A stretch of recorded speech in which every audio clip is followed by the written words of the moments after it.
नमस्कार, गिरीश गुप्ता के चैनल में आपका स्वागत है। आज बात करते हैं साउथ इंडिया बेस्ड एक इलेक्ट्रॉनिक रिटेल चेन की, और इस रिटेल चेन का नाम है इलेक्ट्रॉनिक स्मार्ट इंडिया। और इस कंपनी के बिजनेस मॉडल के अध्ययन करने का अनुरोध हमें डी कुमार साहब से प्राप्त हुआ है।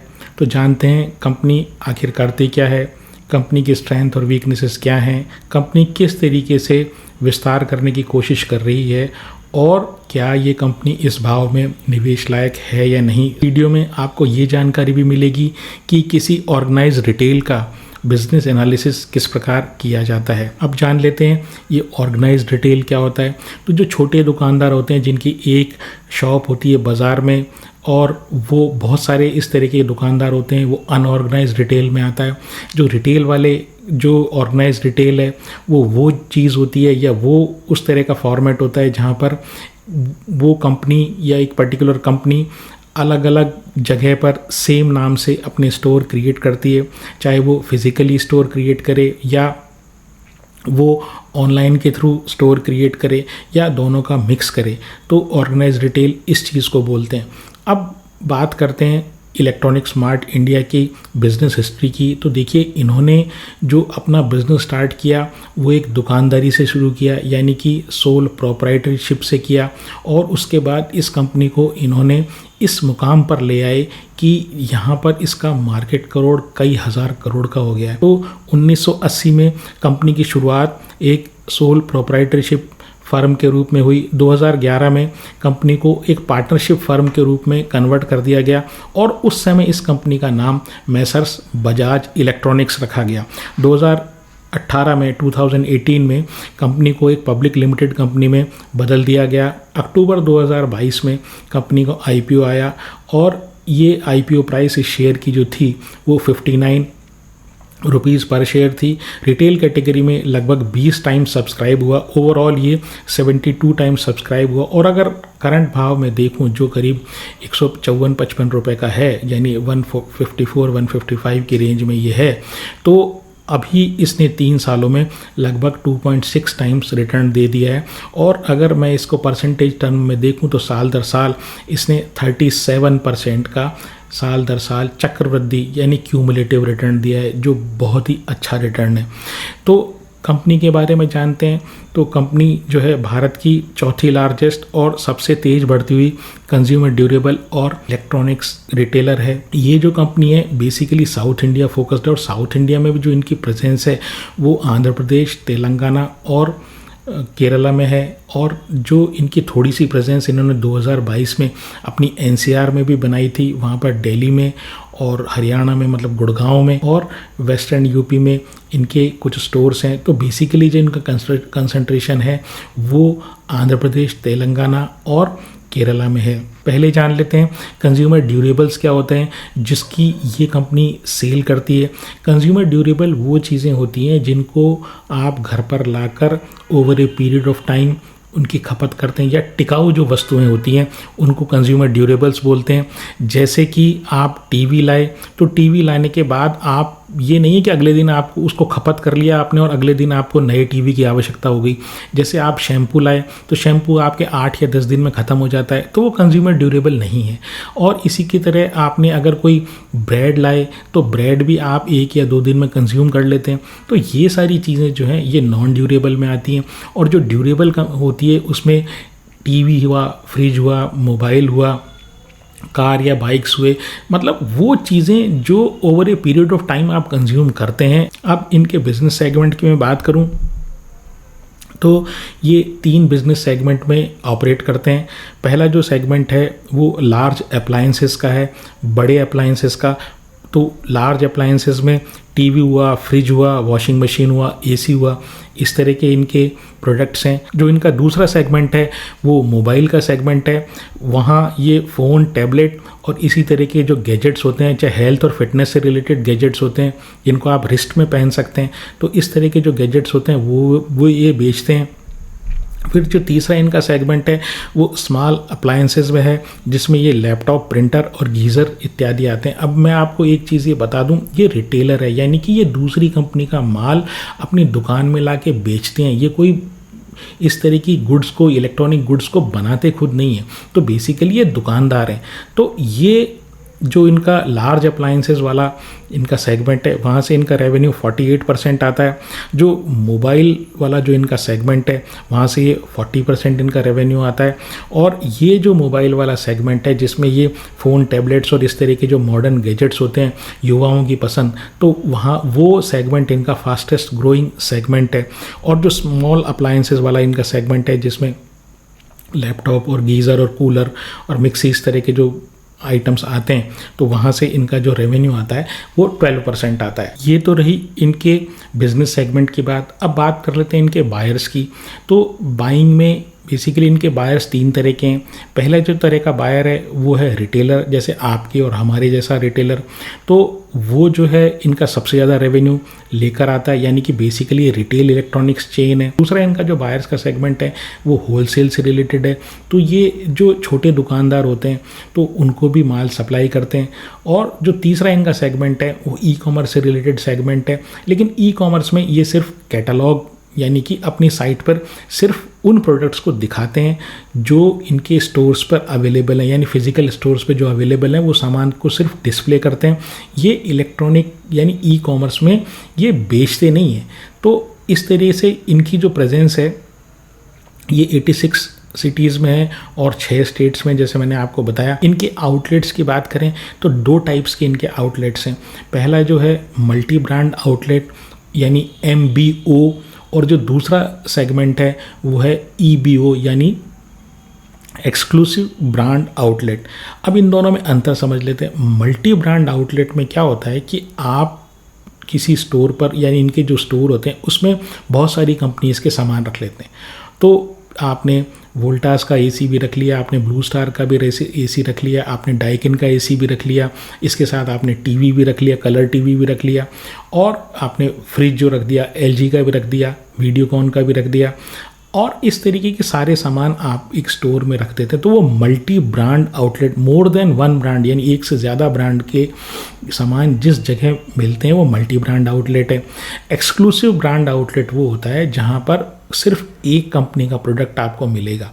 तो ये जो है इनका एक IQ करके जो इनका स्टोर है, वहाँ पर ये सिर्फ एप्पल के प्रोडक्ट्स बेचते हैं। इसके अलावा इनके जो एक्सक्लूसिव ब्रांड आउटलेट्स हैं उनमें ये केवल MI के या केवल सैमसंग के या केवल LG के प्रोडक्ट्स बेचते हैं।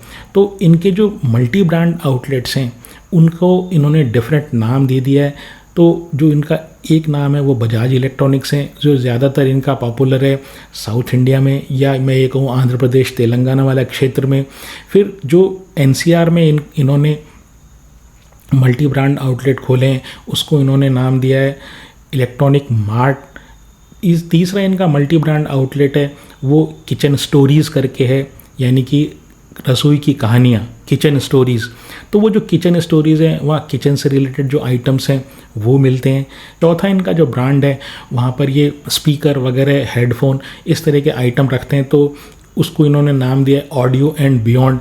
फिर एक नया फॉर्मेट इन्होंने इंट्रोड्यूस किया है वो है ईजी किचन। तो ईजी किचन वो है जहाँ पर आप बजट मॉड्यूलर किचन का मतलब ये हुआ कि आप जो चिमनी भी आपको ये लगा के देंगे, आपको चूल्हा भी ये देंगे, यानी गैस स्टोव भी ये देंगे, आपको ड्रॉर वॉर सब मतलब रेडीमेड आपको किचन बना के देंगे, लेकिन बजट में, यानी कि इकोनॉमी रेंज में। एक अन्य जो ब्रांड है वो है चारकोल प्रोडक्ट। इसको एस्टेब्लिश किया था सुजैन खान ने और ये लग्जरी इंटीरियर सर्विसेज प्रोवाइड करता है।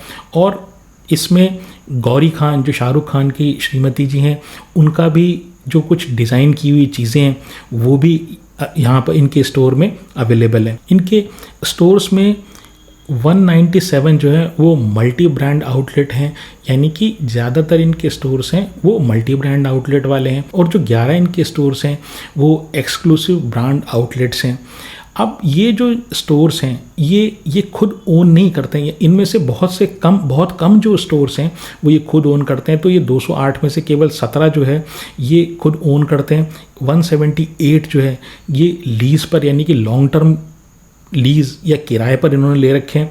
और पार्टली ओन्ड पार्टली लीज्ड, यानी कुछ हिस्सा उस स्टोर का वो तो इनका खुद का है, और कुछ जो है जैसे एक्सटेंशन के साथ में आपने एक दुकान आपकी खुद की है और उसके साथ ही साथ आपने कोई बगल वाली दुकान अगर आपने किराए पर ले ली, चाहे गोडाउन के लिए, या उसकी बीच की दीवार तोड़कर आपने उसको एक बड़ा शोरूम का रूप दे दिया, तो वो पार्टली ओन्ड या पार्टली लीज्ड वाला मॉडल हो जाता है।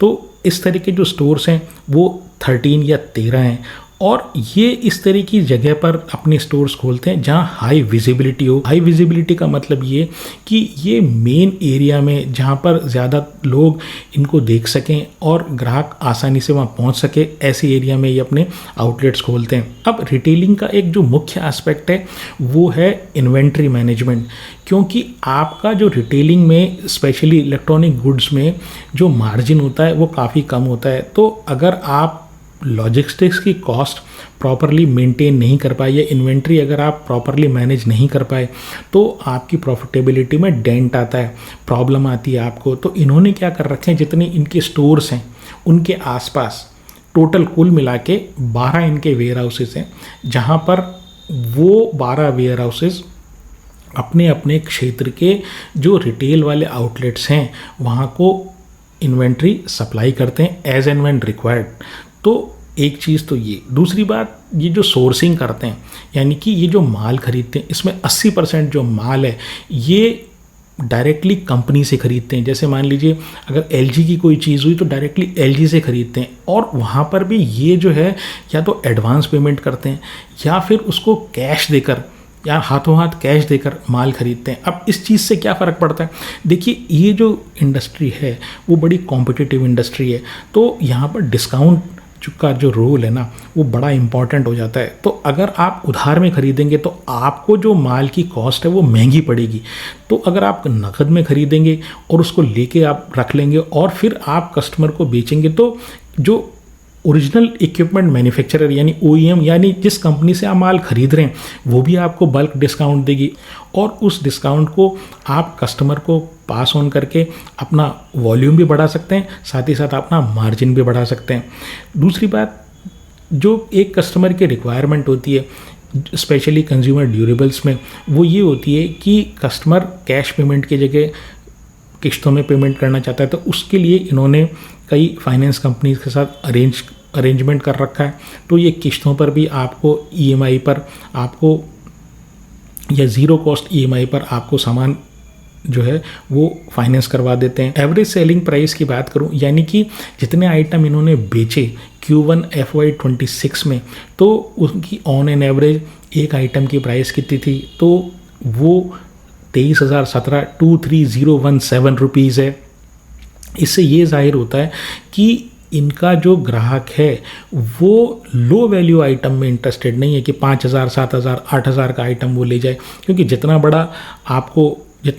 अमाउंट का आप आइटम लोगे तो आपको प्रपोर्शनेट उतना ही मार्जिन मिलता है, क्योंकि 100 रुपये पर परसेंटेज मार्जिन आपका होता है। फिर दूसरी चीज़ ये कि भाई ये तो ठीक है, लेकिन आपके पास ग्राहक कितने आए, तो जो टोटल नंबर ऑफ बिल्स हैं, यानी कि जो टोटल बिल कटे वो 7,22,000 है। तो नंबर ऑफ बिल्स किसी भी रिटेलर जो ऑर्गेनाइज्ड रिटेल होती है उसके लिए एक इम्पॉर्टेंट मीट्रिक होता है। ये दर्शाता है कि आखिर कितने ज़्यादा डिफरेंट ग्राहक या कोई ग्राहक रिपीटेटिवली कितनी बार आपके पास आ रहा है। फिर जो तीसरा मीट्रिक है वो है सेम स्टोर सेल्स ग्रोथ। तो वो इनकी 18% इस Q1 FY26 में माइनस हुई है, यानी 18% कम सेल हुई है सेम स्टोर सेल्स ग्रोथ। तो इसका मतलब क्या होता है, इसका मतलब ये देखिए, आप सेल्स ग्रोथ जो है ना, आपने 10 नए स्टोर खोल दिए। अब 10 नए स्टोर खोलने के बाद आपने जब नेचुरली वहाँ से भी कुछ सेल होने वाली है और आपने सेल्स ग्रोथ दिखा दी फाइनेंशियल स्टेटमेंट्स में, तो आपको ये पता नहीं लगता कि जो पुराने स्टोर आपने खोल रखे हैं ना उनकी परफॉर्मेंस क्या चल रही है, क्योंकि आपकी सेल जो आ रही है वो तो नए नए एरिया से आ रही है और आपका पैसा लगा जा रहा है लगातार। तो same store sales growth retail organised retail में एक बहुत ही इंपॉर्टेंट मीट्रिक है। वो ये बताता है कि जो आपने जहाँ दुकानें खोली तो आखिर उन दुकानों की जो पुरानी दुकानें हैं उनकी परफॉर्मेंस क्या चल रही है।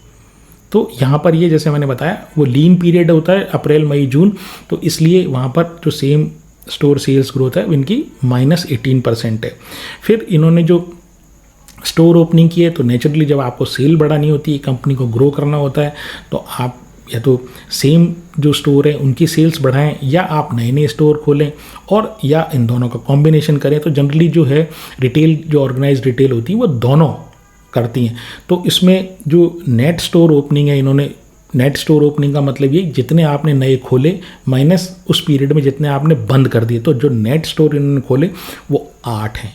तो कंपनी की स्ट्रेंथ की मैं बात करूं तो देखिए, कंज्यूमर ड्यूरेबल इंडस्ट्री जो है ना, वो भारत में अभी बहुत स्कोप है उसका, और लगभग 13 से 15% की दर से साल दर साल बढ़ रही है, और ये वृद्धि जो है ना वो लगभग 2030 तक इस रेट से चलेगी। दूसरी बात ये है कि जो ऑर्गेनाइज रिटेल का जो शेयर है वो लगातार बढ़ता जा रहा है अनऑर्गेनाइज रिटेल के कंपैरिजन में। तो बड़े जो फॉर्मेट वाले जो स्टोर्स हैं, इस तरह की कंपनी, चाहे विजय इलेक्ट्रॉनिक्स हुआ, चाहे या विजय सेल्स हुआ, या इलेक्ट्रॉनिक्स मार्ट इंडिया हुआ, इस तरह के स्टोर्स पे लोग ज़्यादा जाना पसंद करते हैं। तो पहले जो FY16 में जो ऑर्गेनाइज रिटेल का जो शेयर था वो 49% था, और अब ये FY26 में ये एक्सपेक्टेशन है कि ये 77% हो जाएगा। तो लगभग आप ये समझ लीजिए कि 25% का इंक्रीज़ इन 10 सालों में हुआ है। उसका कारण ये कि जैसे लार्जर पोर्टफोलियो होता है, ज़्यादा माल, ज़्यादा वैरायटी इनके पास होती है, फिर फाइनेंसिंग ऑप्शंस होते हैं, और ये चूँकि जैसे मैंने बताया ज़्यादा ये कैश में माल खरीदते हैं, बल्क में माल खरीदते हैं, ठीक है, तो उनको डिस्काउंट कंपनी से ज़्यादा मिलता है, तो ये अपना जो डिस्काउंट है वो ग्राहक को भी आसानी से पास कर सकते हैं। फिर क्या है, साउथ में इनकी स्ट्रॉन्ग प्रेजेंस है, नॉर्थ में जो हाई पोटेंशियल एरिया है जैसे वेस्टर्न यूपी, वहाँ पर ये एक्सपेंड कर रहे हैं।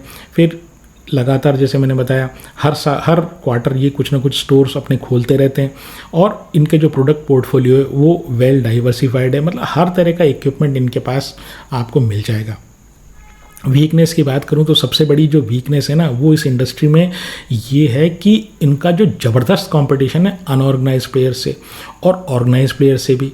तो बड़े बड़े इनकी तरह फॉर्मेट वाले बहुत सारे स्टोर्स हैं। तो पहली चीज़ तो ये अनऑर्गेनाइज्ड और ई कॉमर्स दूसरी हेडेक है इनके लिए। फिर क्या है कि ये इन्वेंट्री मैनेजमेंट जो है ना, इसमें इन्वेंट्री मैनेजमेंट और लॉजिस्टिक्स की कॉस्ट वो बहुत ही इम्पॉर्टेंट एस्पेक्ट है। Low margin high volume business है ये, आप ये समझ लीजिए। अगर आपने प्रॉपरली इन्वेंट्री और अपने जो लॉजिस्टिक्स की कॉस्ट को मेंटेन कर लिया, तब तो आपके जीतने की संभावना या कंपटीशन में आगे रहने की संभावनाएं रहती हैं। वरना ये इस कॉम्पिटिटिव मार्केट में आदमी की जो कस्टमर होता है ना, उसकी कोई लॉयल्टी नहीं होती है कि भाई उसको तो जहाँ सस्ता माल मिलेगा वो कस्टमर वहाँ से ले लेगा। तो ये इस पर्टिकुलर कंपनी की, या ये कहूँ कि इस पूरी इंडस्ट्री की वीकनेस है। मार्केट कैप की बात करूँ तो 5900 करोड़ का मार्केट कैप है, ROE जो है 11% है, डेट टू इक्विटी 1.29, हर 100 रुपये पर 129 रुपये का कर्जा है। और उसका कारण आप समझ ही गए होंगे, उसका कारण सबसे बड़ा ये है कि ये जो है ना, इनको माल अपने यहाँ रखना पड़ता है ताकि कस्टमर जो है उसको वाइड वैरायटी मिल जाए, और ये कैश देकर कैश में माल खरीदते हैं ताकि इनको ज़्यादा डिस्काउंट मिले। इसलिए ये इनकी इन्वेंट्री के कारण इनका जो डेट टू इक्विटी वो हाई है। PE जो है वो 54 है। 3 साल की सेल्स जो है वो 16% बढ़ी है। 3 साल का जो प्रॉफिट क्यूमुलेटिव बढ़ा है वो 16% बढ़ा है, प्रोपोर्शनेटी बढ़ा है। और प्रमोटर के पास 65% है, FII के पास 7% है, DII के पास 17% है, और रेस्ट 11% जो है वो पब्लिक के पास। ऑल इन ऑल मैं बात करूँ तो देखिए, जो कंपनी है ना वो हाईली कॉम्पिटिटिव एरिया में काम कर रही है, और लगातार इनको अपने प्रोडक्ट पोर्टफोलियो को अपग्रेड करने के लिए पैसा लगाना पड़ता है। फिर क्या है, बिज़नेस जो है सीजनल है। तीसरा क्या है कि लो मार्जिन बिजनेस है। अब ये सब तो ठीक है, और कंपनी परफॉर्म भी ठीक ठाक सा कर रही है। कैश फ्लो भी इस साल इनका काफ़ी अच्छा, कैश फ्लो फ्रॉम ऑपरेशंस भी काफ़ी अच्छा है। लेकिन बात ये जो 54 का PE जो FMCG टाइप की कंपनीज़ को होता है, जहाँ पर कस्टमर की लॉयल्टी होती है ब्रांड के साथ, तो उनकी जगह इस तरह की 54 की कंपनी से आदमी कैसे कमाएगा। मतलब इन्वेस्टर के लिए जो है एक अच्छी कंपनी को लो प्राइस पे लेना, लो PE पे लेना, ताकि उसके लिए कुछ मार्जिन ऑफ सेफ्टी बचे, वो ज़्यादा आवश्यक है, बजाय कि हर कंपनी को वो नाम से या कोई हाइप मीडिया में चल रही हो उससे लिया जाए। शेयर को खरीदने या बेचने की मेरी कोई राय नहीं है। कृपया ऐसा निर्णय लेते समय अपने फाइनेंशियल एडवाइज़र से सलाह लें। अगर आपको मेरा प्रयास पसंद आया हो तो चैनल को सब्सक्राइब करें, वीडियो को लाइक करें और शेयर करें। आज के लिए इतना ही। नमस्कार, धन्यवाद, जय हिंद।